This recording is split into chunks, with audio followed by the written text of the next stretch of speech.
And we are rolling. Hey everybody, welcome to another episode of the Creative Businessmen. Today we have Phil Smoot on with us. He's a producer. Well, he's been a producer, a director, actor. He's wore many hats in the film industry. He's also a filmmaker. Phil, it's good to have you on. Thank you. Just tell us a little bit about yourself and what you do, and we'll go from there. I don't know what I do sometimes. It's like, I started out basically trying to do anything in movies years ago.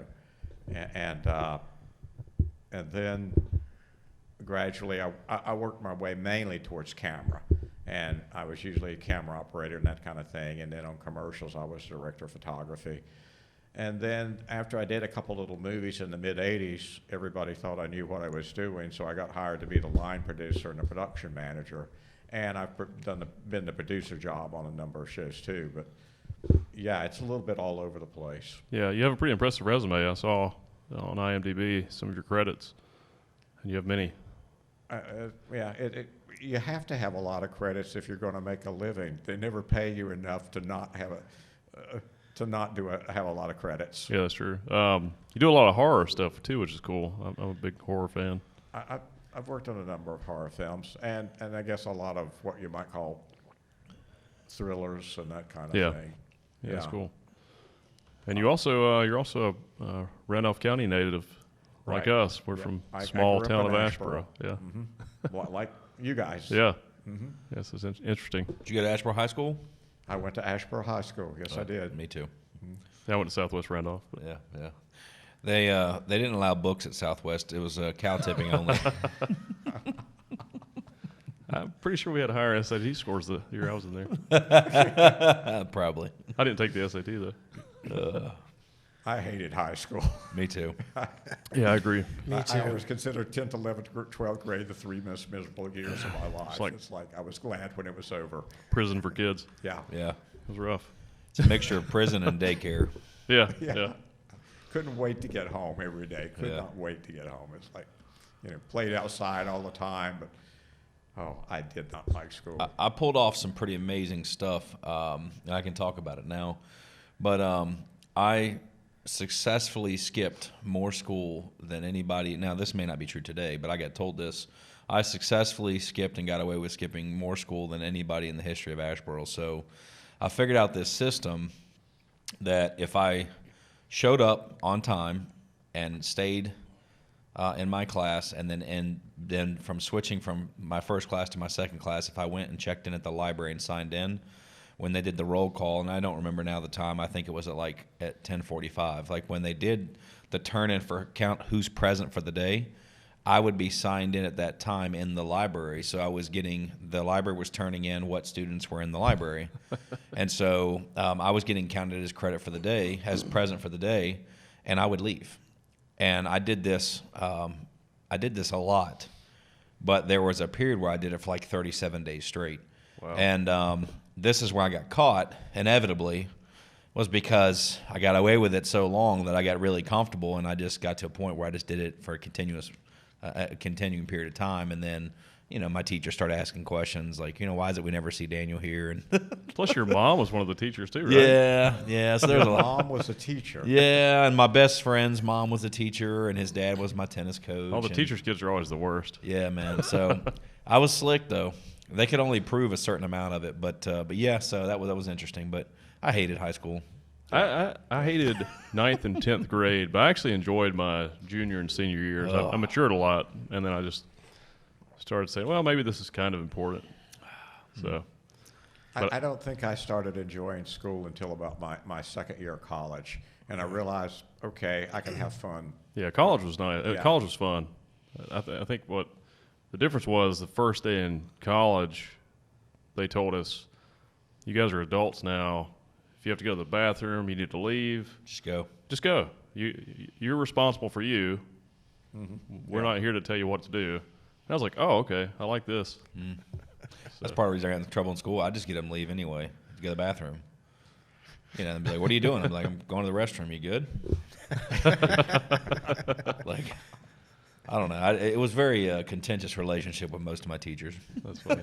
I think these are common themes for entrepreneurs and people that sort of pursue arts or business, their own path. Yeah. Especially serial entrepreneurs like us, or artists, which I'm an artist too. But I think that's we it's hard to constrain us to one place. It makes you an entrepreneur whether you want to be or not. Yeah. Right. Yeah. Yeah. You really don't have a choice. Yeah. No. It's independent thinking. So what got you into film? What I sort of go with a story that I've told for years. How much of it's true, I'm not even sure anymore. It's the narrative. It's the narrative. But I tell people that when I was a kid, Abbott and Costello Meet Frankenstein came on television one time, and I watched it, and I wanted to be one of the monsters. Oh, that's and cool. sort of that, from there, that just sort of got me interested in things. I do remember, there are a lot of movies in your life that somebody will ask if you saw, and you say no.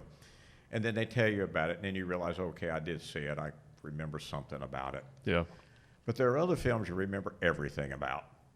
And I remember being 6 years old, and a person taking me to get, my mom wanted me out of her hair for a while, and so the person took me to see, to the Sunset Theater in Asheboro, which Yeah. is still operating as an old-time movie theater. And we sit in the balcony, and I watched The Curse of Frankenstein with Peter Cushing, Christopher Lee. And there's the scene where Peter Cushing as Dr. Frankenstein comes in, and Christopher Lee first reveals himself and takes off the mask and whatever. And I realized how all that was cut and edited, and what even at 6 years old, I knew how that was put together. That was the only thing I really ever understood about film to begin with, but I intuitively understood how that worked. And from then on, it just seemed to be the thing that, I wanted to do. And if you grow up in Asheboro, North Carolina, well, you don't know anything about, at that time period. Now everybody knows the movie business. Yeah, I mean, yeah. everybody reads about it. If you say, oh, he's the AD, that you know that means the assistant director. You don't have to explain it to most of the public. Technology's But- connected everyone. Yeah, everybody's, but back then, you just didn't know. And it was a journey to find out what you might do to even have a chance of doing something like that. Yeah, I'm sure. Yeah, back then, before the internet, Right. you had to do a lot of research and ask a lot of questions. Yeah. Nowadays, you want to know something, 5 seconds, you got the answer, it's on your phone. So what year was that When? when you saw that movie? 1957. Wow, I was 6 years old. that's awesome. Yeah. It's really cool. What did your parents do at the time? My father worked with Klopman Mills. He was sort of the plant superintendent. He sort of, managed things. He was, in the front office. And my mom worked occasionally, but basically she mainly was at home. Okay. And I mean, nobody I knew, I had no relatives, no friends, no nothing that knew anything about film or the movie business or whatever. Yeah. And I'm sure everyone thought I was crazy for being interested in this. Good. I mean, at that time, It means you're on the right path. My grandfather actually drove a truck for Klopman Mills, probably around that same era. right. So once you got out of high school and you still had that dream of pursuing film, how did you do it? What was your path? Well, I really didn't know what to do, but I did go to college, and I wasn't the world's best student by far, and I went to what was a junior college at the time, and then transferred to UNC Greensboro, and I was in the drama department, and the drama department was a great place to be if you were a heterosexual male and wanted to meet girls. But I realized at the point I wasn't I was meeting a lot of girls, but I wasn't learning anything about filmmaking. So then I transferred and realized there was a film program at Chapel Hill. And I went into what back then was called their radio, TV, motion picture program. And now I think it's all under communications or something. But I think Chapel Hill had one of the oldest film programs in the country. I think it was started around 1947, Oh, which wow. is very unusual. And yes, we had to learn about radio, which I had no interest in, and TV. I was like, TV. back then they taught TV all the studio kind of production. Yeah. But then the motion picture part to me was fascinating because that was what really got me feeling like, okay, I'm doing something here, and maybe after I'm through with this program, I can go somewhere and do something. Right. Yeah. So after you graduated, where did you go? Well, what I did was I just started noticing that there were little cheapy movies being made and playing in the theaters, and they were being made regionally. And so I went to Charlotte, and I managed to get on a drive-in movie called Hot Summer in Barefoot County, and with the tagline something like Hot Rods, Hot Lips, and White Lightning or something like that. And oddly enough, this crappy little movie made a lot of money for the people who made it. And after that, they made other things like Truckin' Man, which they would make it and put it out for a few months as Truckin' Man, and they got it back and called it Trucker's Woman.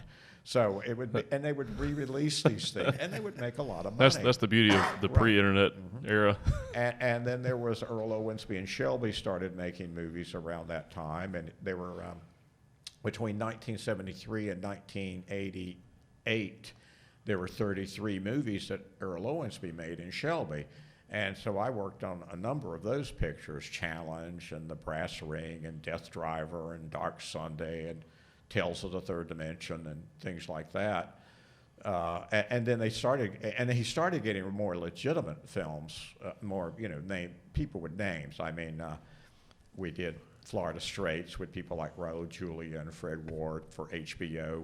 And then Universal Pictures came in and did an ABC TV movie called Asimov's Probe. And these things would happen. And then time went on, and, more movies with more, wider kind of distribution and more known names were being made, and the industry kind of grew. Did you ever have to move to LA or anything, or were you always out here? I really should have moved to LA in the mid-'80s. Yeah. I would have been much smarter. I wouldn't tell anybody to do that now. No. There's no reason now. No but reason now, because it won't work for you. But back then it would have been the thing, because I'd made two little films in the mid-'80s, and probably after I made the first one, I should have stopped and moved to LA and just moved to Los Angeles, but I didn't. And I have done, I've done 3 movies in Los Angeles, but because I was called to go out there and do it. But and so I, obviously I'd be out there, and I've worked in post-production sometimes on the show, or supervised post-production on something. But as far as ever living out there, no. Right. Yeah. Yeah. Well, they shoot more movies in Georgia now than anywhere. Well, Atlanta's sort of become the new Hollywood for now. Yeah. How long that will last, no one knows. But you know. Well, I think COVID's even helped it. Originally Hollywood. Hollywood became Hollywood to get away from New York and Thomas Edison and the patents office, and that's why everybody moved to Hollywood. And Hollywood, and they say Hollywood, I mean all Los Angeles. I mean, and all the time I was in Los Angeles, of the 3 movies I did out there, only 3 days on one of them we actually filmed in what's called Hollywood. So there's Hollywood's not that big a. Yeah, I worked on a film out there 2 years ago, and we shot in. Where they shot it in, I can't remember the town. It was between L.A. and you have the same problem I do. I can't remember a lot of the towns. Huge. I can't even remember. I remember I filmed in Peru and a few other places and things like that. But it's between L.A. and San Diego. Yeah, but I can't remember the area. Santa Monica. No, it was Venice Beach. It was like in the hills. Like in a Sherman it was in a canyon. It wasn't on the coast, but it was a nice area. It was just all like ranches and stuff. Mm-hmm. But I liked filming in LA at the time. The things, because people always said, "Well, it'll be different and tougher for you if you ever work in Los Angeles," and I found it just the opposite. Because in Los Angeles, I mean, I'm out there, and I'm like, back when you shot film, we used to have to worry about how to get the film to the airport, when to break the film during the day to get it to the airport, and then get the lab reports and things like that. Well, when you walked it, the drivers just automatically drove it over to the lab for you in Los Angeles. And in North Carolina or anywhere else, you had to worry about, okay, if we want a picture car, we want a crane, we want something, we got to pay somebody to come in, we got to keep them up overnight, pay them for the day of the work, pay them the next day out, everything else. Whereas in Los Angeles, I can rent a crane for 4 hours and it goes back and I don't have to worry about it anymore. That's I mean, already- yeah. It was easy. It's already set up for the industry. Yeah, everything was there. Yeah. I think if I were young and single, I'd move to Atlanta now as an actor. I will say that everybody that I met in the past 10 years that I had not known 10 years earlier, they all moved to Atlanta because if you really want to work, when they ripped the rebate completely out of North Carolina, and then Yeah. there's something of a rebate now, but you got to go through dances. It's not like it used to be. Whatever, and it was completely gone for a while, for a couple of years. Yeah. And once that happened, it killed what was a very thriving business here. Yeah, sure. Yeah. They just, at the time, they said, they won't leave, but it was immediate. They do. It was instant. Let me these tell are you, big studios. It used Yeah. to be in the 90s, people called about doing something. If you got a crew, if you got a this, et cetera. First question now, what's your film incentive? Yeah. First Yeah. question. Well, that's a good question. Yeah. Yeah.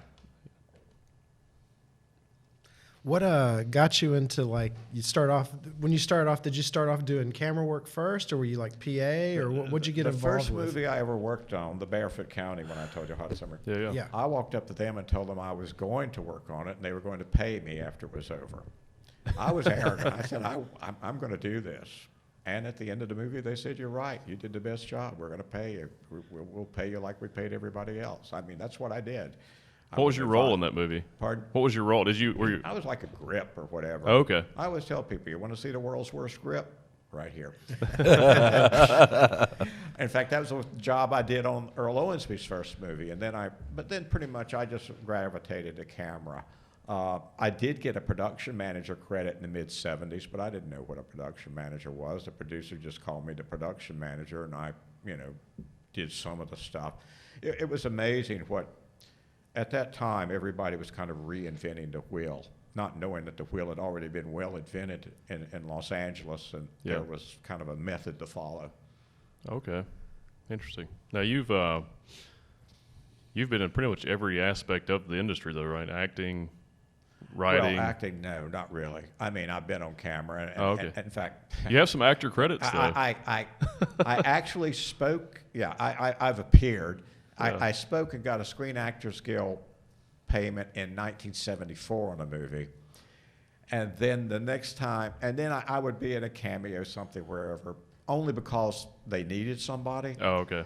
And so I got to where I was saying no. In fact, in 2013, that we did this thing, The Taking of Deborah Logan, one of these found, Saw that. Yeah. I guess you call it a found footage horror. It's not really a found footage, but it was that sort of genre. And the producer asked me if I would be a so-and-so, and I said, well, how much are you going to pay? And he said, well, figured it since you're here, you'll do. I said, no way. No. And 2 years later, I was asked, since 1974, the last time I got paid as a Screen Actors Guild, and in 2015, we were sitting in a production meeting, and they said, well, we got the person that's going to be in the coffee shop. And there was silence, and I looked up, and they were looking at me, and I said, and I realized, okay, it's a Screen Actors Guild movie. Even though it's a low-budget version, I'm going to get $630 and I'm already here working. Do it, I'll yeah. do it. Yeah. For me, it's about work. I mean, it's like, Yeah. when you're a kid, you're young, it's all fun. But you very quickly in life realize I got to make a living. And Yeah, right. This is what I do. Same in acting. When I first started out, they told us, do student films, do low budget indie films, do whatever you can do to get some experience. But eventually, you want to start getting paid. Yeah. Acting is a very difficult profession. I mean, I've been lucky because I've been able to spend my life working on movies, working on videos, commercials, whether it be industrial films, training films, whatever, and a lot of movies. I've been fortunate, but acting's very hard. You've got to do other things. I mean, what, 2-3% of actors, maybe that many, maybe not that many, actually can make a full living at it. It's very hard because, you never get enough work, and it's a very difficult thing. I mean, in Hollywood, there's the old joke. It's like, you want to meet some actors? Well, here, let's go to the restaurant. Because they'll be waiting on your table. Or the bartenders, yeah. Yeah, it's hard. It's very hard. Right, yeah. Yeah, I always think everyone needs to be very respectful of an actor because they work very hard. They have to try out all the time. They have to. It's a lot. A lot of rejection. Yes, Yeah. a lot of rejection. And if you're sensitive, it's a hard business to be in. Shouldn't It's be a in it. hard business for anybody to be in, Yeah. but it's especially hard if you're an actor. I don't have to do it. I don't. It's not what I have to do to make a living. So I'm fortunate, but I really enjoy it. So I'd like to keep doing more of it. That's the goal. But I'm interested in the production side too. Monsters, though. I never got to be a monster. Oh, really? Yeah, I just wasn't big enough, I guess, to be a monster. What's the biggest production you've been a part of? Biggest? I don't know. As far as myself, as far as being a line producer or a producer, $6 or $7 million. As far as just showing up on the I'm not going to say it here, but I did show up on the crib because I was a $75 million picture that a friend of mine asked me to come work a few days on, and it was an important position, and so I did. But it's not something I talk about. I mean, it's like I normally talk about what I normally do. I'll do whatever. Yeah. On something to help someone, and I'm happy to do it, and I enjoy it. And if like friends, people want you to do something that you don't normally do, but generally, well, today, and particularly since filmmaking basically almost stopped, and there are some things going on, but not much right now. I mean, I've been spending more time doing budgets for people. In fact, for the past few years, I've actually spent more time. I'm actually talking to 2 or 3 people right now that probably would be the first time I've actually worked on the set. Once their projects go, it'd be the first time I worked on a set in almost 5 years. Oh, wow. It's just, when the rebate went away in North Carolina, and then when everything started changing. Plus, I took some time. My father, he died last year at 97, so sorry. I took about 2 or 3 years really just looking after, to make sure that he was going to be okay. And so I'm the guy that, like everybody else, has their 2020 story. I thought this was going to be my year because I had lots of stuff talking about and things I was going to go work on, and slam, the door shut on everything. And my story, I'm sure, is not unique. It's probably more like everybody else's story. Well, hopefully those jobs will pick up in 2021 then. Yeah, and I hope so. Yeah, I really do. So are you kind of semi-retired, or you kind I of? don't want to be. Yeah. I feel semi-retired right now, but not by choice. Right. It's just by the fact that, you make a choice you don't want to feel guilty the rest of your life about not being with your father and doing what a parent needed at the last years of their life. Yeah. And then when what happened with the state and the work, and then suddenly 2020 showing up. So that's been a bump, but I hope for the future to be different. I'm sure it'll be fine next year. Yeah. I'm sure. I agree. I got a feeling it's all coming. Yeah, I don't think it's going to be a while. It's going to be. It will a year. Be the second half of the year before things really. Yeah, I've already had some pretty good auditions though over the past month. I've had a couple of really people good. We're optimistic, and auditions. The biggest thing is people find it's a little bit more difficult once you get started. I've done budgeting for COVID productions, and there's a lot you have to do. It is not quite the same filmmaking game, right? Yeah, and it's tough. Yeah. And it adds a lot of expense and slows you down tremendously. Yeah. I think what's interesting though, if you look, I think COVID probably has shown that there's more of a need for film and for production because people are consuming content like they've never consumed before from home. There's nothing else they can go do. And what's interesting to see for me is, you look at sports and they're the lowest ratings in history, right? People aren't really watching it. Right. But Netflix is through the roof. And I think Netflix added, and I'm going to butcher this number, but they added like 20 million. Look what happened to Disney. Yeah. Disney Plus has more subscribers now than they projected they would have in 2024. Exactly. Wow. I mean, it just. I have Disney Plus for my daughter. Right. Yeah.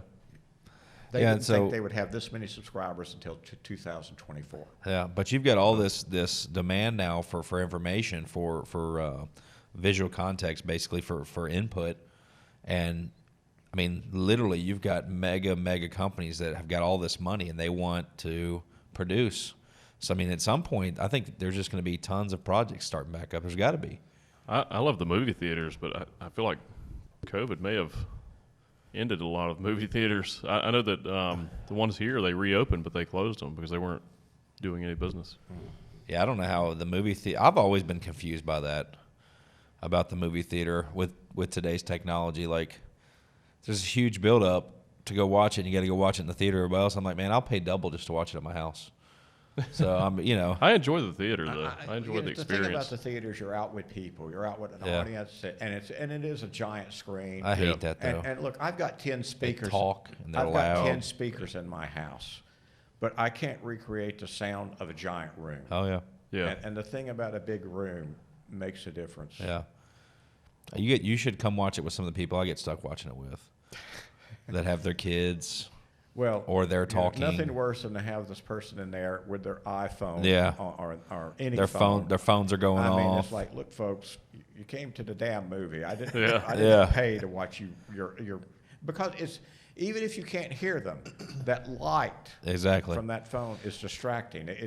And I guess I should put some context to it. I used to really enjoy going to the movies. The last few years, that's what the movies has turned into for me. People with their phones, with messages, with notifications, people being disrespectful and talking.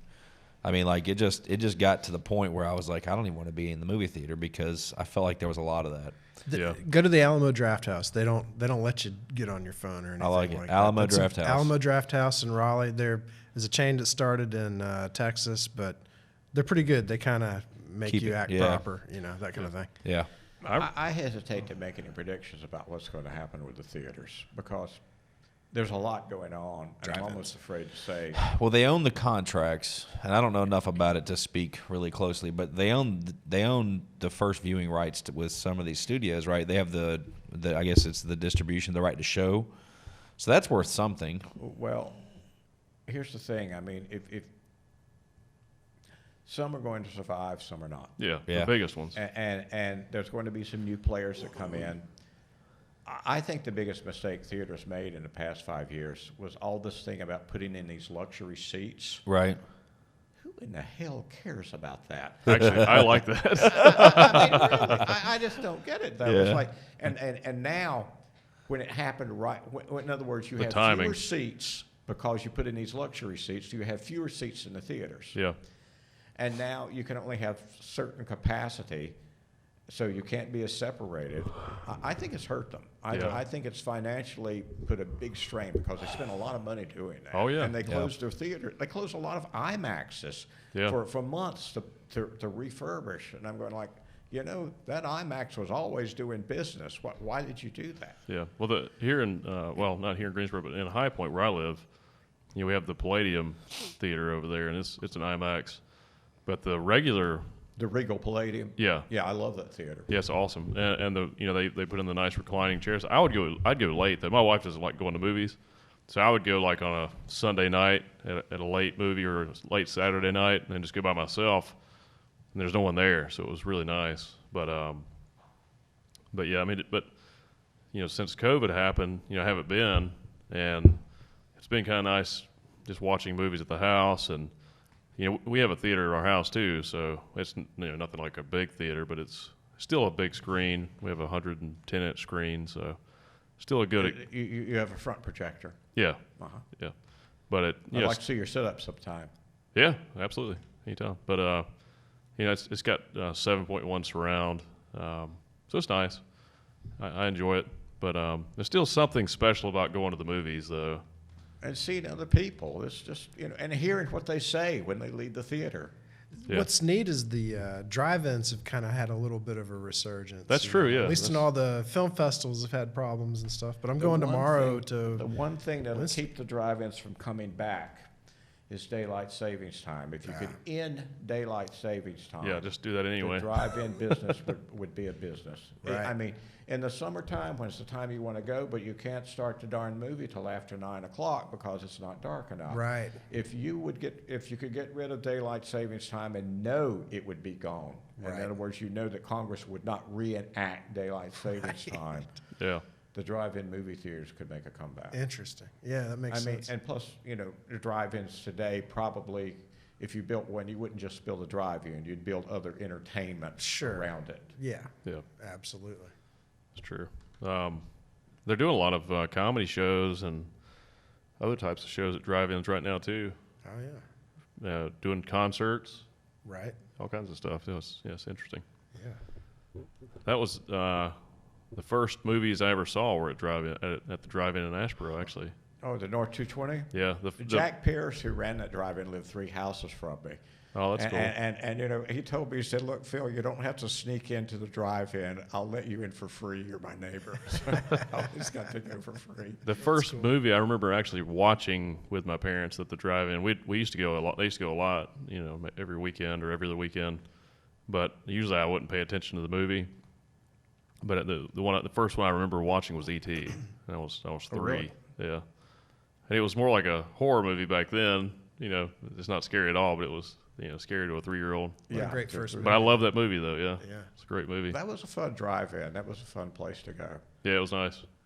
Yeah, it's cool. Yeah, they had one in my hometown in near Brasstown, North Carolina, but it was there when I was in high school.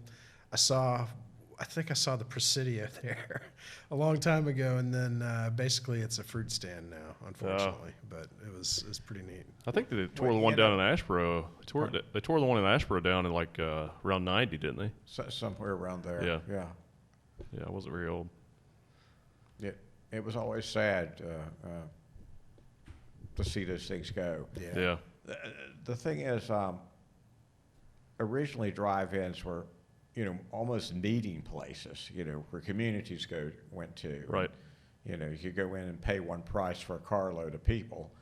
I think it's the reason that some of the terrible movies I worked on early on in my career would actually make money, is because people didn't always pay attention to the movie that much. If it had enough of something going on that didn't distract them from talking to the people in the car, Right. or the friends that were in the car next to them, or some people would take their lawn chairs and sit outside and watch the film. And other movies that were better movies did not play so well a lot of times to drive in because you were supposed to be paying attention to it. Right, yeah. You're watching it. It's more of a social thing. Right. Yeah, that's interesting.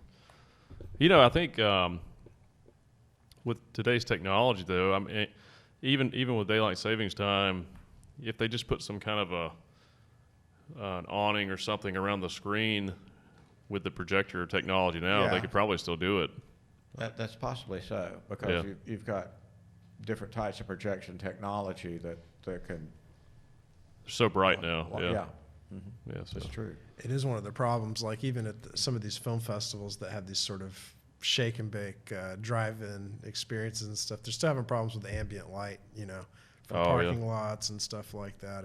It'll take some rethinking. For sure. I mean, I don't think anybody's done it yet, but maybe some rethinking. Yeah. Yeah, or maybe do like an For amphitheater style deal or something. Mm-hmm. But I don't know.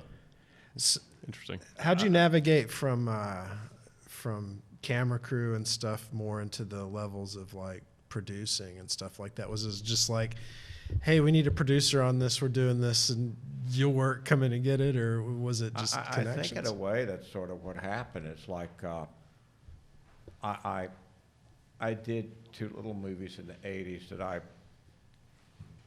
produced, directed, and all, and saw through the game myself. Yeah.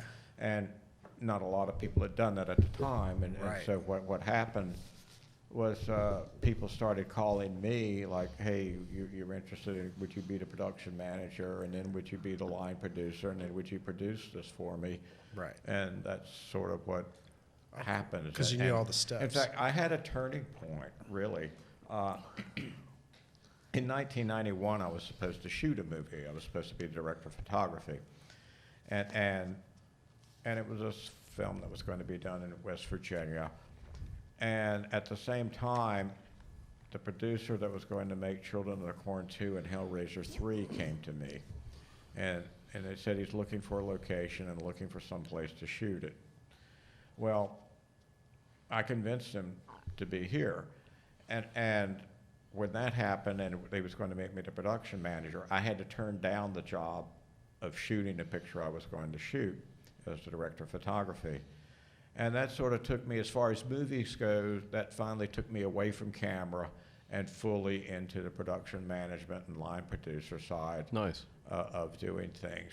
Before that, I was kind of going, right at that point, right after I'd made the 2 movies, I was kind of going back and forth a little bit. I mean, I was the camera operator on a TV movie, and I was the camera operator on a couple other films, and I would be like the focus puller and the first assistant on like an HBO movie or things like that. But then at the same time, I started being a production manager on this and that, and by the time those 2, when Children of the Corn 2 and Hellraiser 3 came along, it was enough of a push away from being in the camera department and took me away from the first movie I was ever going to be a director of photography on, and it sort of just, and I continued working camera in the world of commercials and industrials and short films and all that, but it took me away from the theatrical world, and the theatrical world, you sort of, at some point, people want you to pick what you do. Right. Yeah. And then sort of, I became known as a production manager and a line producer and that sort of thing. Okay. Interesting. Yeah, Hellraiser 3, I remember we had one of our previous guests was Richard Claybaugh, who'd worked on that Right. Yeah. film. So it's pretty neat. What a small world. He worked on one of the Children of the Corn movies too, right? Yeah. After Hellraiser 3, he shot a couple of the Children of the Corn for their sequels down the line. Yeah. Mhm, he did. Yeah. That's right. Interesting guy. Back to the future of cinema. Have you thought much about VR technology and stuff like that? VR technology. Yeah. I've done a little more than put the thing on my head a few times and looked at it. I think it's kind of fun, but I think it's like, it's too much being into yourself again. And I think that's an issue. I mean, I find so many games people that I know don't like it. A lot of people do, but a lot of people don't. And I think it's fun, but I think it's only fun for so long. And I think it's almost disorienting. I love 3D, by the way. And Yeah, I like that too, yeah. I really like 3D stuff, and particularly when it's done well. And the one thing about VR technology is it's done pretty nice. Yeah, it's getting there, A for problem sure. in the theaters in the 50s and then again in the 80s when they tried to bring 3D back is there were lots of technological issues.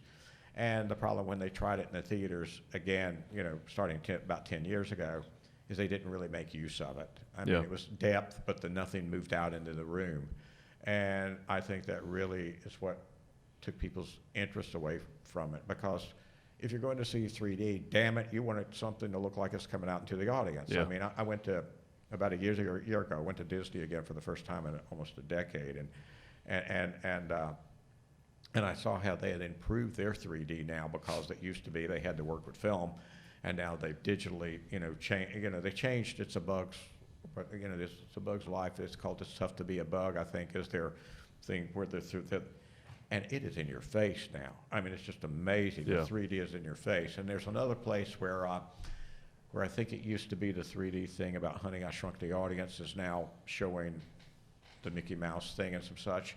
And it actually looks like Mickey Mouse pops out on the stage and rips through the screen and is standing there, like in front of you.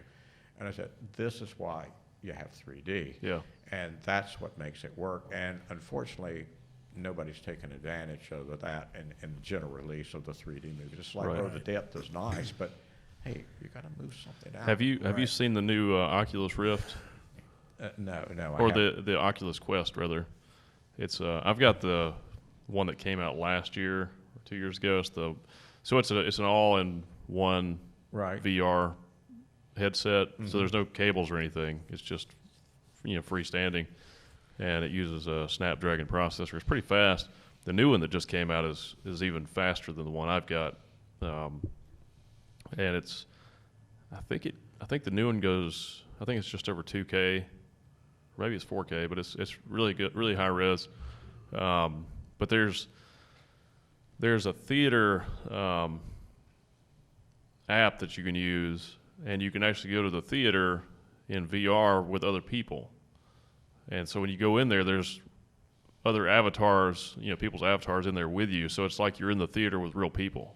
Mm-hmm. The problem is that they're all talking. but you can see the future of where that's going, when it becomes more and more realistic.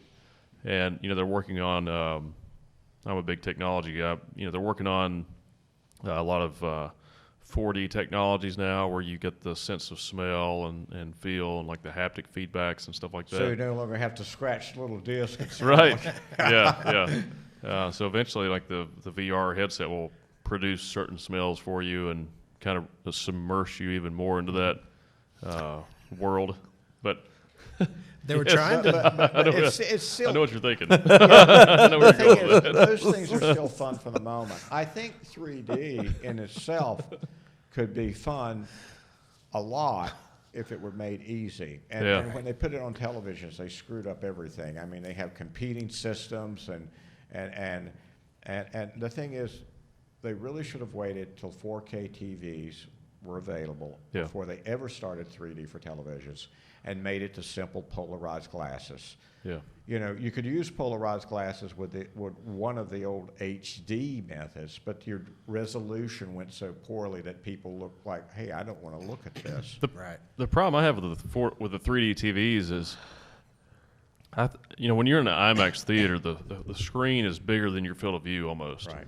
So it's really submersive. But on a TV screen, even if it's like a 75-inch screen, if it's almost like looking into a 3D aquarium. It doesn't have that same effect as the big screen. But I think with VR, you get that same effect. You don't need what I mean? It's actually more submersive. Right. Because most of the and I've got a bunch of 3D discs at home, and most of the 3D doesn't really enter the room. No, it's like you're looking into the TV. And every time I see a shot that does, I tell everybody there's one shot that everybody needs to see, and this is what everybody should try to keep recreating. Do a lot of. There's the under the sea Imax. That's a great one, yeah. It has that codfish that just moves into the room, and it's just beautiful. And it's like, why are people not doing more of that? Because that's, it's like surround sound. People say, well, we don't want to distract people. The hell you don't. If you got a horror movie, you want something to sound over here and over here, That's and right. you want to move around. That's yes, right. you do want to Well, distract I read something that they were talking about starting to shoot movies with 3D cameras or 360 cameras. So like when you're in it for VR, so you can actually be in the film and everything's around. So you can look around at the surroundings and you feel like you're there. My main issue with VR, and I'm going to do it when it's more readily available and all that, and I'll probably even if there's story making, which it will happen with that, if I'm lucky, I'll dabble in it. But to me, there's the two different things. I almost look at like movies and stuff, which is kind of my thing to do. I kind of prefer it almost like in the 2D kind of realm. I see it as that, and I can just kind of read it really. It's just kind of what I put my thing into, the manipulation of just the 2D, and it kind of goes beyond, almost like a book. It goes beyond a certain kind of boundary. Then when you get into full immersive, well, you're in it now, and it's a different kind of thing. When it's a TV, you can kind of separate, but you're part of it. But then when you're immersed in it, well, you're part of the story now, which is like a video game almost. Not that it's right or wrong, but it's a very different kind of thing. I don't know how I'd like it. I may love it and never make another 2D movie again, or it could be maybe it's the next thing that humans who are a little more advanced than us, it'll be easy for them but hard for us in a transition area. I don't know, like even if I'm reading a book though, if I'm really into it, I become a part of that story. Sure. So I think it has a lot to do with empathy and mirror neurons and stuff like that. Right. But have you watched any VR movies? They started making some short films. Not a whole movie. I've just sort of, gone on those trucks and put it on, and there's a monkey in front of me. I need to bring my Oculus in here so you can check it out. Okay. All right. There's some VR movies. The one that thing I do like about VR, and it's really unsettling, is how you turn your head, and it's all around you. Yeah, Yeah. you're And there. up and down, and it's all around It's very you. submersive. Yeah. And that's really incredible. I want them to hook me up to sensors. I want to pick my character, and if that character's getting the shit kicked out of them, I want to feel it. Like I want the sensors like electrical pulses going through me. Right. Like, oh, I guess. I mean, that's gonna happen. I still think, for the most part, Yeah. I think it's sort of like what Jesse said. I agree. Movies are generally going to be. I mean, I'm more impressed with the way they're shooting now. I'm looking at a number of things on Netflix and maybe Disney too, that when you shoot with more information like 4K or in 5K, I think, or even more. But the one thing is, even though I only have a high-def TV at home, I look at this new show, like I was watching Away, which with Hilary Swank, Oh yeah. which I think is a pretty smart little show. And I've only watched 5 episodes so far, but I'm sitting there going like, wow, you can tell this is shot in such high resolution, even though I'm watching it in HD. It's just like incredibly detailed, and I just love. It's one of the things that pains me, because I worked on so many things that I would go out and spend all this time, and it would look so good and so great, but by the time it got to television or by the time it got to tape or whatever, it looked like hell. It's just like, why did I bother? Yeah. And nowadays, what you shoot can be what the person sees in their home if their television is properly set up and calibrated properly. Yeah. It's like, wow. And that amazes me, and I envy that. And when I'm looking at a show like Away, I'm just liking the Away show. I'm looking at it, it's just so sharp.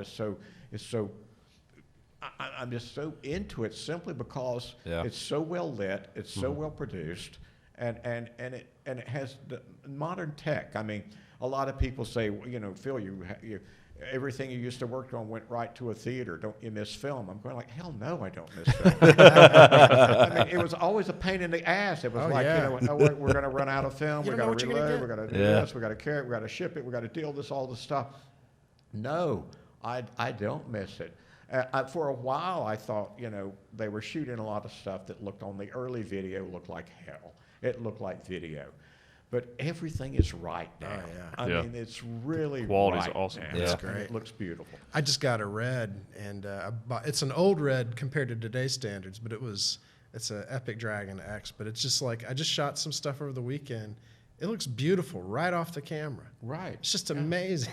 It looks gorgeous. And I've been using other cameras, Blackmagics and stuff, and I knew the reds were good, and they are. Even the old ones are just really nice. And another thing now, you don't ever have to be out of focus anymore, because you can see it there. If you miss it, do it again. Yeah. You look at tons of older pictures. Movies I love, lots of shots out of focus. The eyes are out of focus, but the ears are in focus.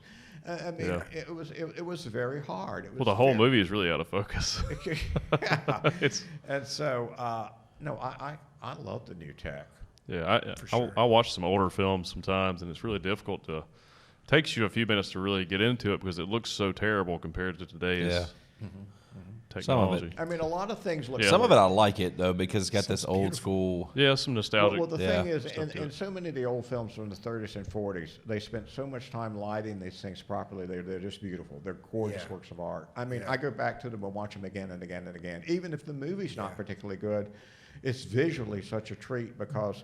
And nowadays, when we can see them in high def, probably see them as good as anybody saw them in a theater, because with some things they've gone back, and some of these elements, some original negatives still exist, and when they transfer them in a high-res way and get rid of all the dirt and spend a lot of money doing that, but they look incredible, and it's a thrill to me. I mean, I grew up and you think about what old TVs used to look like, and I pity anybody that used to shoot their shows on videotape, because that looks like hell now.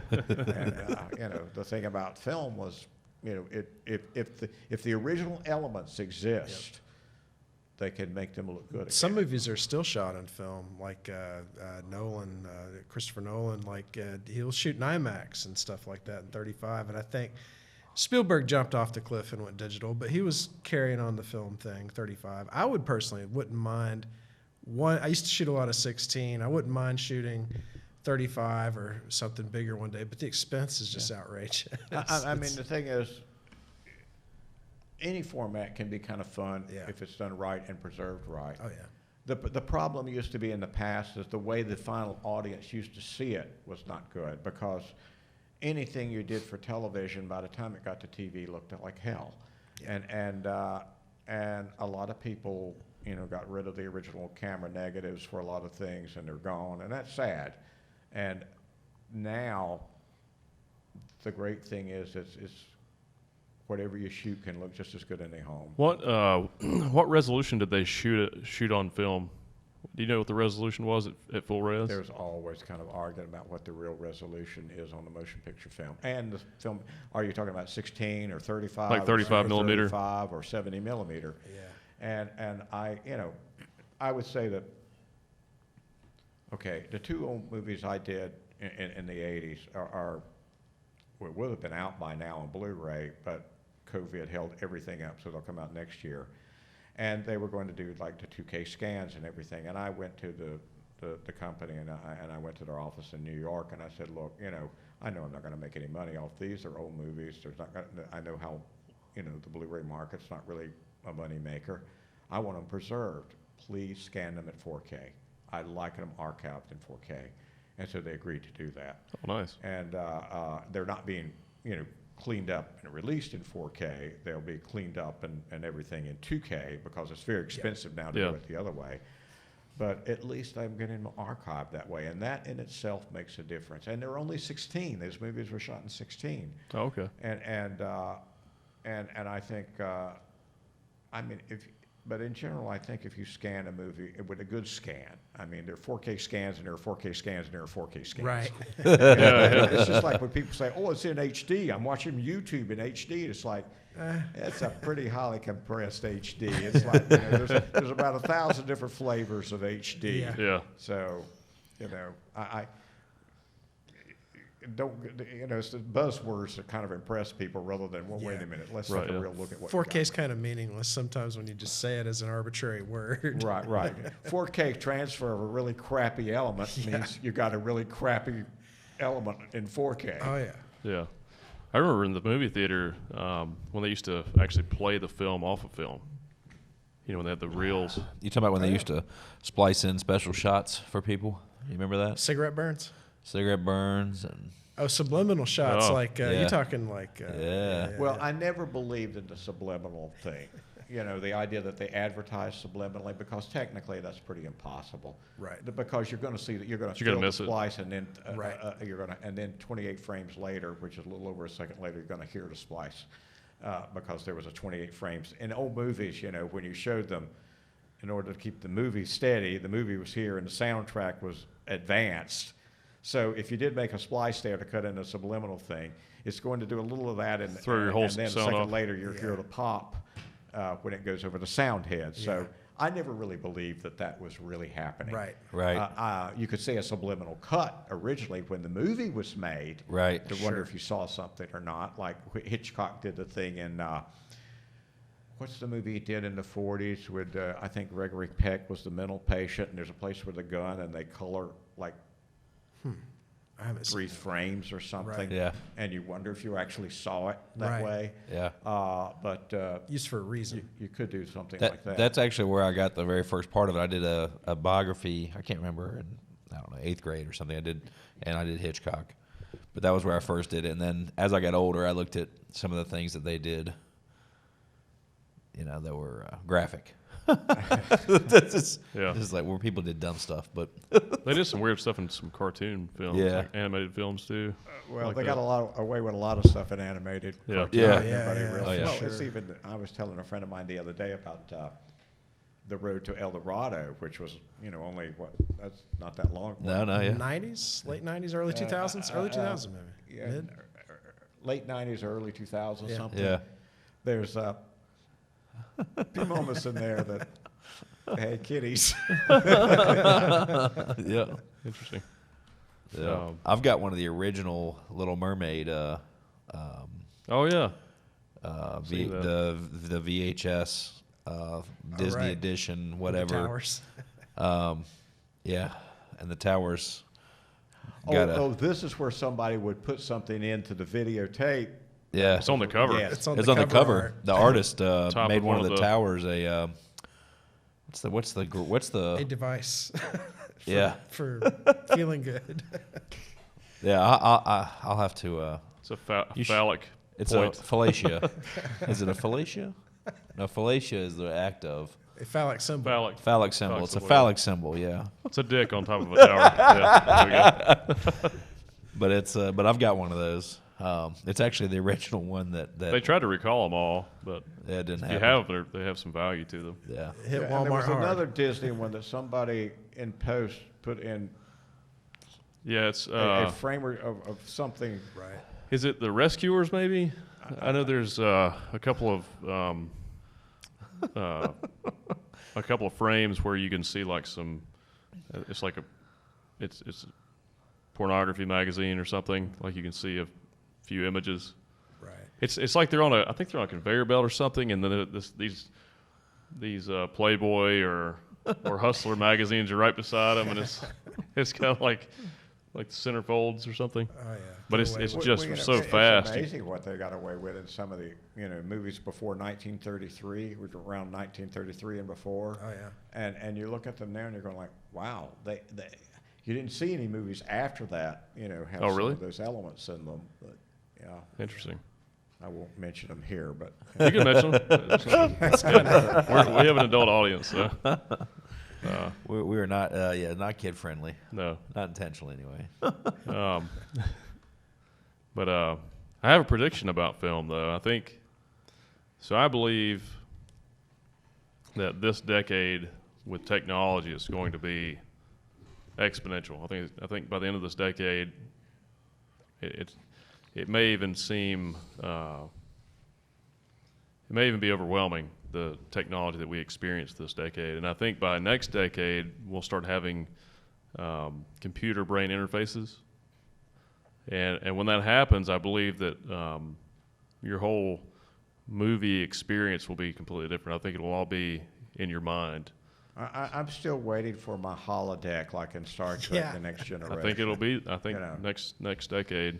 Within the next 20 years, that may be possible. I think once we have that computer brain interface and we can start interacting with technology through our minds, I think that may be a possibility. And I think you may even have the ability then to really be submerged into a film, or like to really feel like you're there. Like even the sensation of being there, maybe feeling the breeze and smelling the elements around you, and even feeling the environment may be possible. So They've always tried to do that, even back with the old brick and mortar theaters. They're trying to like figure out how to get smell in there, how to work the air in the old theaters. Yeah. Like if it was something gross, you want to put the smell of like something there for a moment and stuff. It was just, in the Disney one we talked about Shaking earlier, seats. Shrunk the Kids. the bug one. It's tough. To Oh, be a bug. Bugs, yeah. yeah, that's a And 4D based on the experience, Bug's right? life, they have the smells. Yep. In that one. oh yeah, Yep. they shake your seats and stuff too. I've seen. I like the one like where the kid would sneeze and like Yeah. at Disney, yeah, and like you would and it'd blow into your face with a little bit of Right. like the little granules of water basically, and you'd be like, oh, it's good. Like you literally, I think Disney does it right. I go quite often and with the kids, and there's some stuff they do that they're on point with their shows and stuff. So Yeah, I haven't been in a long time. I want to go to the Star Wars thing that they got set up. I That haven't looks seen cool. that yet. it's yeah. back open. Yeah. I'm assuming to the general public too, not just people that are season pass holders. I Right. think you just got to have a reservation. You can only go one park a day. Right. Can't park hop, and It's fine. you got windows, obviously arrival times, and Right. obviously mask. The thing I don't like about it, you have to wear the mask outside. It's hot as hell. We're outside wearing the mask. Like we're outside wearing the mask, which doesn't And make you're a not right next to somebody. yeah, I'm not next to anybody. I'm not waiting in line. I'm literally just walking. Right. That kind of seems a little like Right. overkill. But, Yeah. but it does seem like it's working for them. Well, it's allowing them to stay open. Yeah. Yeah. And generally speaking, being outside I think is okay. But in Disney, you're gonna walk past a lot of people pretty close. Oh yeah. It's probably just a smart idea. Yeah, yeah. Because I understand right now it's a good time to visit Disney, that you'll get on the rides fast and you'll... Oh yeah, we went. I encourage you should go. If you, we were there, and all the news, everybody was going crazy, and the world shutting down. And we were at Disney. I was at Disney with my family, and the last like 2 or 3 days we were there, the park went from being slammed to like nobody in the park. Actually, we shut it down. We were there the last day that they were open. And everybody was going home, and it was awesome because we had the park. We rode some rides 4, 5, 6, 7 times straight, back to back to back to back. There was nobody there. And then we just went recently when Disney sent us the notification that they were back open. So we went ahead and made a reservation, and we took the kids recently again, and we had a blast. But I mean, definitely because of the park limited capacity, it looks like the lines are really long because of the social distancing, because you have a space every 6 feet, right? So instead of the regular line that you'd think would be an hour and a half, it might be an hour wait, but the line is almost to the entrance of the park. You're like, oh my God, it's a long line. But reality is every group, there's 6 feet distance in between. So it just appears much longer than what it is. But because of those limited park capacity and the fact that you can't park hop and all these other things, it actually was manageable. So I think it's a good time to go. Plus, you're just now, it's starting to cool off in Florida a little bit, so you're not dealing with all the heat. So I think we've been to Florida many times. I think my favorite, thanks to my mom, is Christmas, because my mom can't do the heat. She's got scardosis. It's complicated, but basically scar tissue builds up in the lungs. When it gets really, really hot and humid, she has trouble breathing. So we usually go to like hotter environments during the winter. And that kind of has sold me. You can be at Disney and during the day, shorts and a T-shirt, a little bit chilly, and at night put a coat on or something, you're good to go. But you're not dealing with the extreme heat of Florida. So, yeah, I think it's the perfect time to go. So book your trip. Yeah, especially while things are slow. Yeah. Well. Now the negative, I guess, not all the attractions are open right now. Like all the shows and stuff. Not everything's opened. So The live shows are not... yeah, Right. yep. Which doesn't make a whole lot of sense, because if I can go sit in a crowd and watch a static show that's being projected, but I can't sit in the exact same crowd while there's live performers, to me that doesn't make any sense. It might be that the live performers have to be too close to each other. For Maybe. so long. That's probably what it is. Yeah, maybe. Yeah, Yeah, but who knows? It's a weird time. it is. So Looking forward to next year. yeah. Yeah, I'm looking forward to the day that the world can open back up again. Well, Right, yeah. I believe, if I'm not mistaken, today or yesterday, California, which I don't follow very closely, but the fact that Disney is still closed in California has been a big thing. And a lot of the Disney people have been really quiet up until now. The last few weeks, they've started kind of peacefully protesting in California to reopen Disney. And so I saw an announcement yesterday or today that California reopened some of the public parks, but not Disney, because it was just too large. But they were saying how they're starting to open up certain parks, and that they're going to let Disney open when it hits like the yellow zone or something. So when it's safe enough. So who knows? California just likes to control their people. Yeah. Yeah, we'll see. But I think you're right. Florida's doing very well with it, and they're not having issues. And I'll tell you, man, getting in was no joke. They regulate what type of mask you can have. I've got something they called a gator, which I had no clue what the hell a gator was. But the type of mask that I like to wear, they wouldn't allow. Now, I think they're being a little bit... The rule says it has to wrap and loop around both ears, and cover the nose and the chin. Well, the difference is my mask didn't wrap around my ears because it wrapped around my whole head. But they wouldn't allow it because it didn't wrap around my ears, which I think is a little stupid. But the point is, they were very strict about the masks, very strict about you coming into the facility. They had body scanners, temperature scan. Like it was. They were very, very, very thorough. And then throughout the park, you didn't see anybody without their mask on. And if you did, people were talking to them immediately. So, I mean, like, they did a really good job enforcing it because they want to stay open. I think also with the rapid testing they have now, I think we'll start seeing that some of the bigger venues and stuff where they can just test you. The one thing people before need you go to in. deal with is airflow. Yeah. And this is a thing when anything I've budgeted for anybody in the past several months is this is a lot of stuff is hygiene theater. cleaning microphones. And it's like, guys, that's really not going to do much. Right. Yeah. The real thing is, you do wear the mask, you do the social distance, but you also need to move air. And old air out, new air in, not recirculating. Right. And that's a big thing about making movies today. If you're going to be safe, and you're particularly going to feel inside in an environment, you need to move air. And if it's nothing more than big fans with the filters on the fan, in other words, it's hard to move air in a lot of places. It's hard to move enough of it, and to move it safely, because you've got to move it out and get something. Most things recirculate the same damn air all the time. Right. That's the problem. And you do need the fans with filters on them, so that the fans that's moving the air in is going to be filtered. And You'd have to have HEPA filters, though, to deal with viral particles. And if you were going to do that. Those are very important things that you need to do, because the problem is a lot of things seem easy on the surface, but it's only because you're there for a few minutes. But if you're going to be working something that you're going to have to be exposed to people for long periods of time, we could be in this room for long enough time and with more people, and if you don't move the air out, not a good thing. Yeah. Yeah. I know the studies are also showing that if you're outdoors in the sunlight, in direct sunlight, that it can't survive. It dies instantly in UV light, like with sunlight. Well, I don't know about that, but there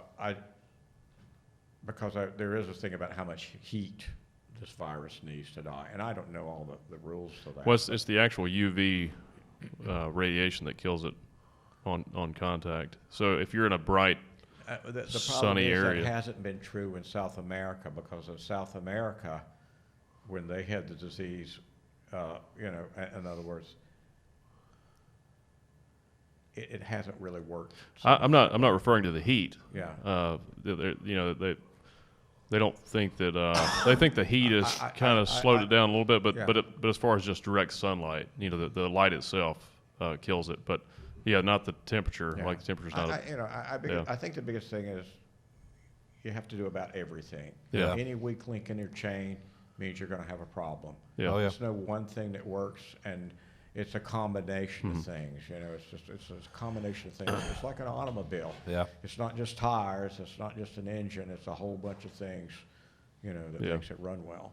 And I think this was the thing with being safe and working safely Right, yeah. now. Yeah. I mean, fortunately, it's not as bad as we thought it was going to be originally. So that's the big thing. Yeah, I think people wearing masks in public places is real important. Japan's done really well. They've only had just over 1,000 deaths. Yeah, the Japanese tend to follow suit on something when they see something that you're supposed to do, which It's more of a cultural thing there, It though. is, it's a If you get cultural- sick in an Asian country, if you get sick, you just wear a mask to prevent spreading it. So it's sort of something they're used to doing. But in Japan, they never even shut their economy down. They just too many countries have had too much fighting about what to do, rather than, hey, let's do all of it to make it work. Yeah. But keep working. keep working. Yeah. Don't shut down. That's the key. Yeah, I agree with that. Yeah, and I guess in America, people we're so independent, and we question everything. So, and we forget about the things we've come to accept. I mean, it's like you walk into a restaurant where you're expected. Nobody fusses about shirt and shoes required. that's true. That's, Yeah. That's a violation of my right not to In wear most places. shoes? It's like, come on. And people fought up against seat belts and automobiles, but the damn things have saved lives. They thought about a lot of safety devices on automobiles, but as many people as die in automobile accidents, all these safety rules, it used to be 50,000 people were dying every year in automobile accidents when the population was half of what it is in this country now. Yeah. So we still have 30,000 and more people dying in automobile accidents, but that's a whole lot less, but we're twice the population. Right. And so it's gone down, Yeah, but the that's true. population and driving increased. So regulations do have an effect, and they do something. I think I would argue that what you're saying is right, but that doesn't mean that the government should be able to regulate me Like, what you're saying may be true, but that doesn't mean, because by that same logic, then the government could say, well, you're not allowed to do anything dangerous. So you're not allowed to skydive because look how many lives we saved by you stopping from skydiving. Well, I don't think anybody's saying that. No, but I'm saying that becomes the argument. Like, I don't like being forced to wear my seatbelt because it's my life, and I should be able to choose what I do. But it's your control of the automobile as well. Well, Yeah, I think, but the car wrecks. Me wearing the seatbelt or not is whether my life's gonna be protected. I think that's where I start to get a little. And some states have legalized you don't have to wear seatbelts under certain speeds, and you don't have to wear helmets like in a motorcycle. So I don't know. I get a little weird. I get it weird when the government tells me I have to do something because we're not. It's a slippery slope. All of a sudden, the government's going to say, "Look, we're saving lives. You're not allowed to do this activity Well, I anymore." don't believe in the slippery slope thing. I believe we're all part of an organization, and we all have to work together in certain ways. And sometimes there are rules, and we all have rules. It's the reason we have one system of electricity to make sure it works. well, on this topic, I feel like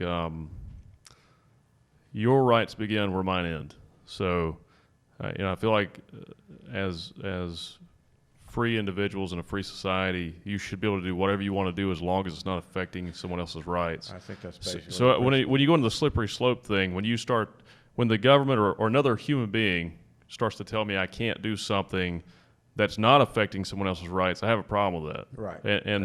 And so like with the seatbelt thing, if I'm by myself I wear my seatbelt. Yeah, it's I do the too. smart thing to do. I do too. But if I'm in a vehicle by myself, I shouldn't have to wear my seatbelt because I'm only endangering myself by not doing it if I'm by myself. If someone else is in the car with me, then I'm a moving object. If the car crashes, if I crash the car, I could fly into someone else and crush them. So then I'm endangering someone else's rights.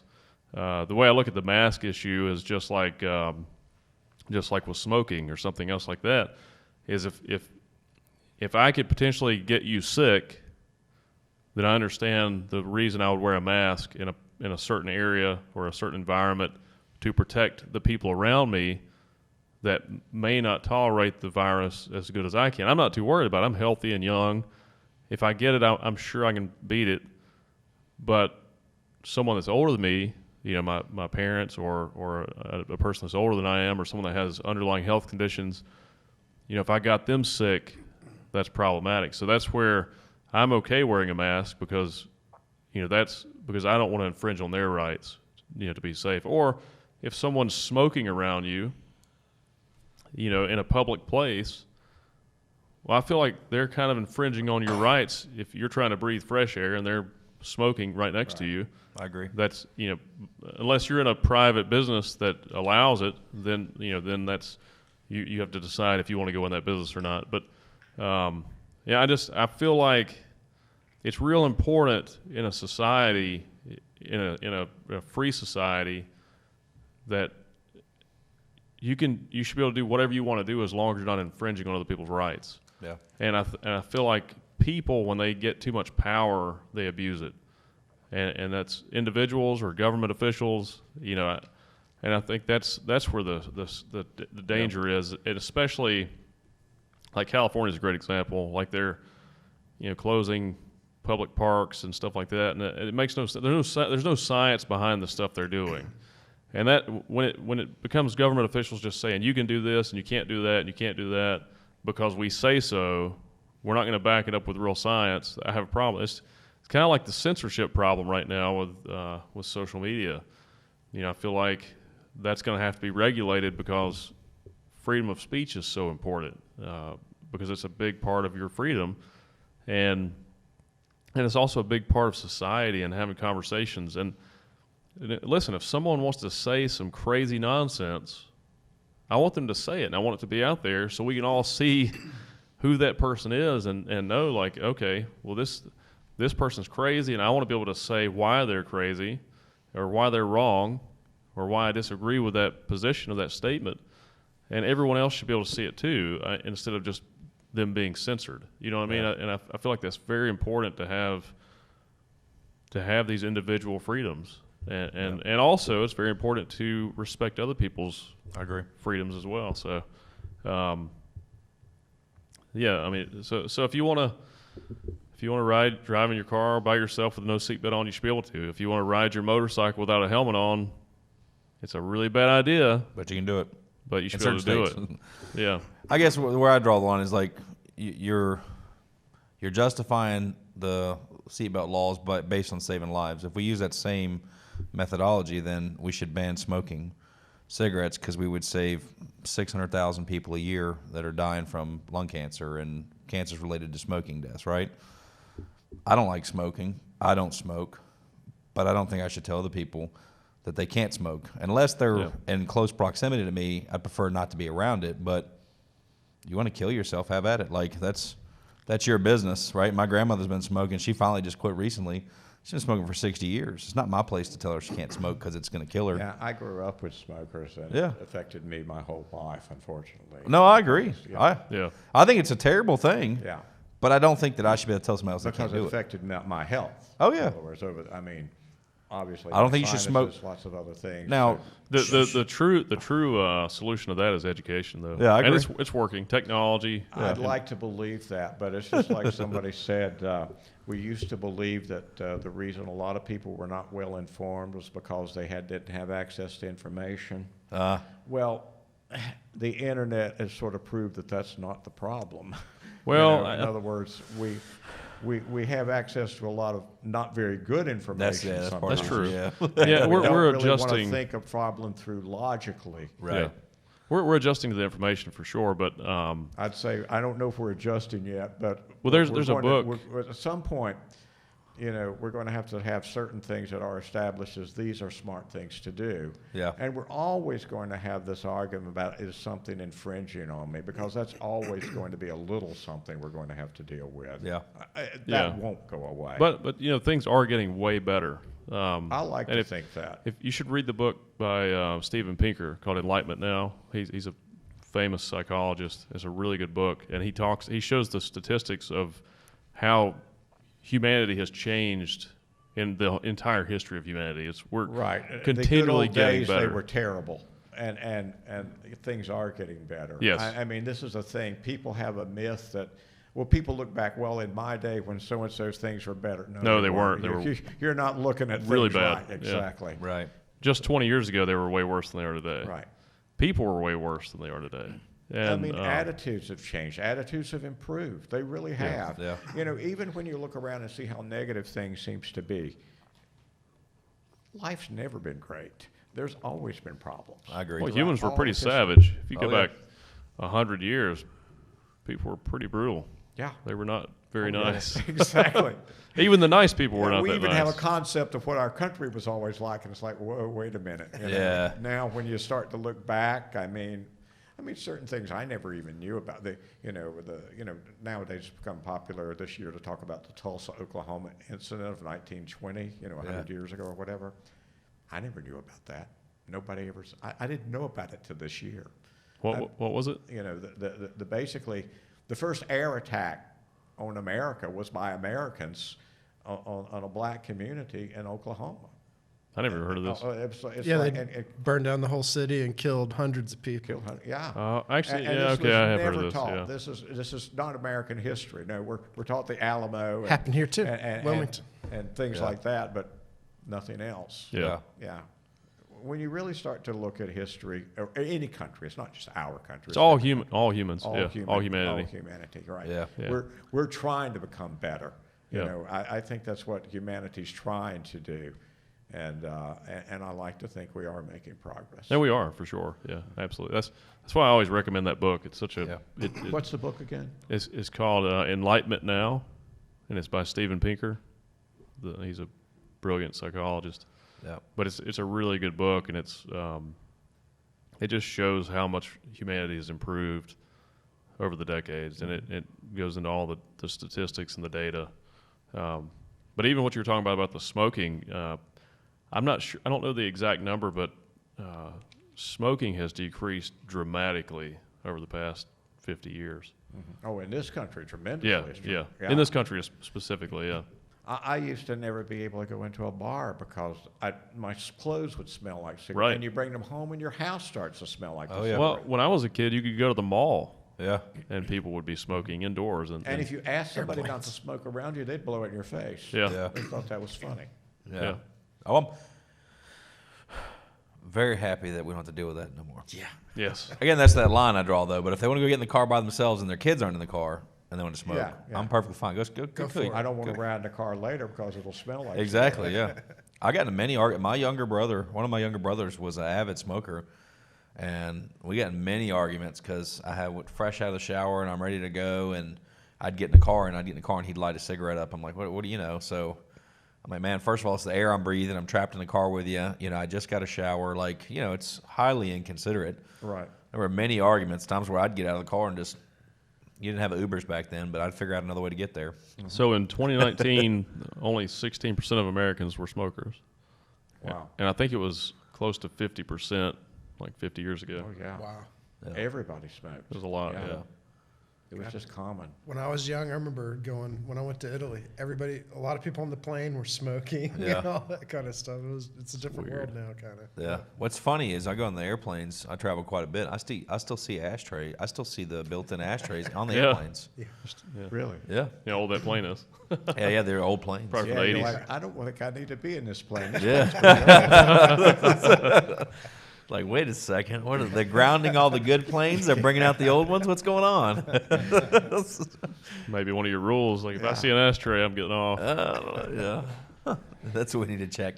They should disclose that. Ashtrays on plane. Like, I've seen those too. It's usually on the small planes, like when you're just doing like a hop to a smaller regional airport. yeah. So I was in one, and it said something like, and I'm paraphrasing. It was a quick message, but what it was implying was, don't put your cigarette butt in the trash, into this receptacle, which meant it implied that you could smoke, right? Because why would you have a cigarette butt if you're not allowed to smoke on the plane? But they had never replaced it. So, like, the front of the trash basically said, don't put your cigarette butt into the trash. Like, I'm like, surely they could have bought that piece of plastic and just put put something there. But apparently it used to be an issue. People would be smoking on the plane and put their cigarette butt in the trash and people catch it try on to fire. do it still. Yeah. Right. Yeah, I think people try to sneak in the bathroom, and Smoke, maybe. which is, it's crazy that someone would think you could actually do that. Nobody would notice. I shot a lot of videos for different companies, and there were a lot of people, and a lot of it had to do with smoking. And back in particularly in the early '90s, when they were getting rid of smoking on planes, and people were complaining about their right to smoke, and I'm going like, yeah, your right to pollute this whole airplane. Yeah, everyone has the right to breathe. Yeah. Well, that's where you said earlier, I think we all have rights, but my rights stop where yours begin, right? My rights can't impose on you. I And mean, I want to go into a business where I can breathe. I want Yeah. people to sit down in a restaurant and I not agree. have to, and I want to go to the bar with everybody else. Yeah. Yeah. And not come out smelling like an ashtray with my eyes turning red because of all the smoke I stinging agree. my eyes. Yep. I That's agree. why I'm okay with, when there's certain states that just ban smoking indoors. And I'm fine with that, because there's bars and places like that, they can actually create outdoor areries, Yeah. Right. even inside a tent or Yeah, something. or they switch themselves to like a private club, Right. members only club, true, and yeah. now as a private establishment, they're not subject to some of the rules. And if they want to, Yeah. you want to open a cigar bar or a cigarette bar or whatever, and Right. and target and market only to that client base, Private memberships. Yeah, how about it? it? Works. Yeah. Yeah. Which we've done business in enough states, we've seen it works really well. So yeah. But and just to clarify, I wear my seatbelt. My kids wear their seatbelts. I don't smoke. If I did smoke, I would damn sure wouldn't smoke in the car with my kids. yeah. Or my wife. There's a lot of dumb shit I see, and I'm like, all the windows up, guys in the front smoking, kid in the car seat. And see, I have a problem with that. I think Yeah. there should be some regulation to protect the children from their parents in that case. Like you shouldn't be able to smoke in your car with a kid in the car. Yeah. But it's impossible to regulate some of that stuff though. Yeah. I think just time It's and an technology. ongoing game. It's an Yeah. ongoing thing that little by little we learn. We make Yeah. a few mistakes, and you Yeah. try and back up and Right. correct them. Yeah. A We lot are, of it's we are all really- animals. Yeah. A lot of it's really societal pressure. You don't really have to have the rule down, but we kind of do that this way. If it was a Yeah, that's friend of true. mine, this is where people need good friends in their life to tell them when they're doing some dumb shit. Like that guy's friend should be like, "What the hell are you doing? Your kid's in the back, infant in a car seat, Yeah. breathing that chemical shit coming out of your mouth." Excuse my French, but Like, come on, dude. Pull like, up some pictures online to see your kid could end up like this. Yeah, you know? I mean, like literally, you Yeah. you really want to take a chance? Like, you want to smoke, fine, have at it. Wait till you get out of the car. Right. You know, but anyway. So if you say that now, you know, people get offended. I know. Yeah. So, what do you hope as we progress through this year and going into the next? You had some projects you were working on with producing, Yeah, and now you're doing. I'm hoping everything comes back. Right. I'm actually working with developing some things as well that I'm developing with a couple of people, and I'm hoping those will take off. I really think it's going to be slow going. Right. I think the first half of next year, even if a vaccine came out next month, Right. it's going to be a while before people take it. It's going to be a while Yeah. before people feel safe. Yeah. Sure. It's going to be a while before we know how effective it is. We don't know how long. You know, nobody knows what this thing will do to them. I mean, Right. you know, generally, if you're a certain age and in good health, you're going to be, but that isn't always true either. Right. And I think as much as we complain about the number of deaths and how bad it's been, it could have been much worse. Sure. I mean, Yeah. I think the CDC we- reported it's only been 6%. I think only 6% of the people who've had COVID actually, they just died from COVID. Most of the deaths have been elderly people or people that have underlying yeah. health conditions. So And I think if we had not done the things, a lot of the things we did wrong. But had we not done them, we Yeah. might be looking at several times that amount of deaths. And Yeah. it's not just the deaths. It's the people that are going to suffer for this for. It's like, okay, I had mumps, measles, and chickenpox. I had this twitching in my eye. Which one of those gave me that when I was a kid? You know, and a lot of people, what is it? Is it chickenpox that gives you later? You might get shingles. Shingles, yeah. Fortunately, I've been vaccinated. I don't, and I hope I never get it. I've had shingles. And Yeah. they're terrible for some people. Well, I was lucky. I caught it immediately, and it I've never seen a few people, and flared it's up. like, wow, it can get was bad. Yeah. And so what will this do? And the thing is, I really hope that I'm hoping for some good vaccines, and I'm hoping this is a big step in medicine. I hope we're able Yeah. to actually. Yeah. I hope this gives us, it makes us even go further in the world of medicine and research. Yeah. And maybe we never have to quite go through anything like this again. Right. And you know, and hopefully we won't fight each other all the time. That we'll discuss about Right. how to live Yeah. in this kind of situation. You know? Well, there are a couple of big problems with this pandemic. Is none of the hospitals were prepared for it, and I've heard, you know, I've like I said, I'm a big science and technology guy. I follow a lot of scientists and read a lot of scientific literature, and scientists have been warning about a pandemic for years, and no one has prepared for it.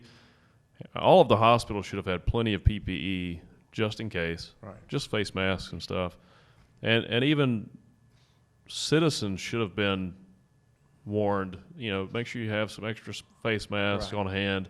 If everyone had a good supply of face masks and our society could just mask up as soon as it started, it probably would have never spread Right. like it did. Right. And I think that's why Japan If was there so would have been successful. a program about how to keep things open Yes. without and be Destroying the safe. economy and stuff, If yeah. there would have been Yeah. guidance, if we'd have worked at this, But I think, you know, this, so I it's the wake-up call. This is the wake-up call. yeah, so we'll probably have a vaccine in December or January, which is the fastest they've ever produced a vaccine. Right. And I mean, even if it may be April till most people are starting to get a vaccine. yeah, and typically And- these types of things only last for about 18 months anyway, which will be June, I guess. But I think, you know, these only happen once every 100 years. So by the next time, But this time it may happen in 10 years because the reason it that's didn't true. This happen wasn't a with real bad the pandemic reason the either. past, you know, Yeah. we now travel. You know, used Well, that's to true, if a yeah. virus happened in Europe, it didn't reach America because nobody came to America. Yeah. It didn't reach Africa because they didn't go to Africa. Nowadays, you know, a virus can be here and a few hours later, that virus has transferred itself to another Yeah. continent. Well, And yeah. this is going to mean that this type of medicine really needs to ramp up, because never have people moved at this speed. That's true. Yes, Yeah. all connected now. But a couple of good things that I believe this. So overall, I think we fared fairly well. We could clearly do things differently, and especially on the economy side of it, helping people maintain their jobs and stuff. But I think in the future, I think with the overall concern with global warming, climate control, and stuff like that, reducing carbon in the atmosphere, we're trying to switch over to better types of farming. Right. Because factory farming is really bad, just in general, just the way that the animals are treated, and you have all these huge clusters of animals grouped together, which causes disease. Right. Most of the diseases that humanity has experienced are from And if animals. we're going to eat an animal, we should eat a healthier animal. Right. Yes. So better farming methods are going to contribute to less disease in the future. Also, with technology, the increase in processor speeds and even possibly with quantum computing, eventually they'll be able to create simulations that will help them develop viruses quickly, maybe even in like a day. To develop the proteins and see which vaccines are effective. They can just simulate the whole thing, and they'll be able to do it very quickly. And then with nanotechnology, we'll eventually have nanotechnology in our bodies that will help us fight off these types of things. So I think we'll reach a level where pandemics aren't really an issue anymore, and I think we're headed in that direction now. And I know with all the stuff we read, all the media that we're told, it looks like that's not the case. It looks like this will be the last year we're here, but I think that if you follow the science, we're heading in the right direction. Right. I agree. And these things won't be that big of an issue in the future. I mean, short of an asteroid hitting us and wiping us out, I like to think that the future is going to be a positive one. That could happen, but Yeah. actually they're working on that too. I just made a post on Instagram. We just Was it- landed on one. Was it? Yeah, it was Monday. I made a post. Yesterday they just landed on an asteroid. NASA's they have a small spacecraft that just landed on an asteroid to take samples, and it'll be back in I think September of 2023 with samples. But they're trying to, I guess, to see what type of material they can get off the asteroids, if there's any organic material, and also maybe minerals and stuff like that. But because eventually we'll probably mine asteroids. Yeah. It's a good source of resources. But there's a secondary mission that was a part of that also wants to study how asteroids move, how they react to like how their orbit's affected by sunlight and stuff. Because an asteroid, if it's like positioned a certain way, the sun's hitting it and warming that one side of the asteroid, and if it gets bumped or something and spins around, it could actually, or if it just slowly turns, that heated side can give it a thrust and change its course. And they want to know, how difficult it'll be to land some type of probe on an asteroid and push it out of the way, or some kind of a craft, so we can start to identify these objects that may hit Earth and then move them. And that's actually the one they landed on is one of the asteroids that is supposed to come very close to Earth within the next 100 years or 150 years. So that's one they're concerned about. But those are issues we should really be worried about too, instead of fighting each other. Right. We're a tiny speck of dust in a vast universe. Yeah. And We at any live moment, on the apple peel of an apple. Yeah. So we have to kind of take care of things. big rock hits us and it's done. That's it. Yeah. I like to believe that sometime in the future we go out and explore Yeah. far beyond. So Hope so, yeah. If we Absolutely. can if we can not destroy ourselves Yeah. and make it long enough, that we'll most likely do that for sure. I'm joining Space Force. That's all I'm going to say. I like it. I like it. Kidding. I want to eat the first space donut. Right on. That'll be my contribution. Well, Phil, it's been a pleasure having you on. Well, thank you. Do you want to tell anyone about something that's coming up that they need to keep an eye out for, and how they can follow you on social media or your website or anything like that? Well, I'll tell you, so much of what I'm actually doing right now, I'm under NDAs for people I can't talk. And I am developing a few things that I'm working with, and I don't really have a whole lot to throw out there other than That maybe at some point in the future we can come back on and talk about when you are able to. and I'd be happy to. Yeah. You have some We'll stuff see. coming out. Things Yeah. are normal again. Yeah. Definitely. And I hope normal is sooner than later. Yes. So, Are yeah. you on social media? I'm on Facebook, and I'm on a few other things, but I never check them. Oh, okay. I mean, it's like everybody's on LinkedIn and Instagram. Do you- I never look. Do you have an Instagram account? I have an Instagram, but Well- I never go there. Well, they can follow you on Instagram though. Look at So, me yeah. on Facebook. You can find me on Facebook because everybody Okay. goes to Facebook Right. at some Fair enough. point. Okay, cool. As much as we hate it, Yeah. it'll pop up if somebody says hello. Yeah, there you go. Yep. And I wish it wasn't such a battleground. When Facebook was first around, I thought, wow, what a great place was so to nice. actually track down people you haven't seen and Yeah. or to find somebody if you need something.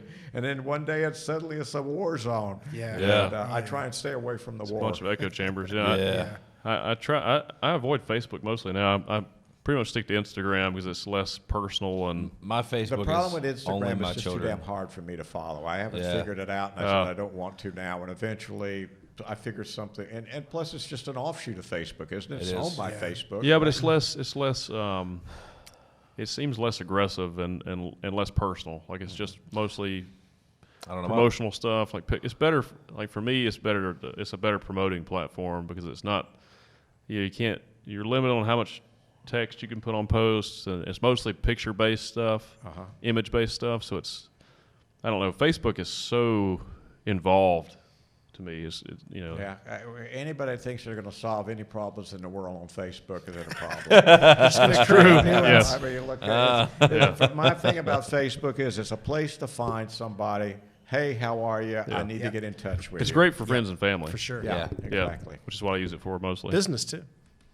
Just for getting a hold of somebody and saying, Yeah. hey, we need to do Well, that's this true. thing. Yeah, it's Yeah, good for business exactly. accounts. That Yeah. is true.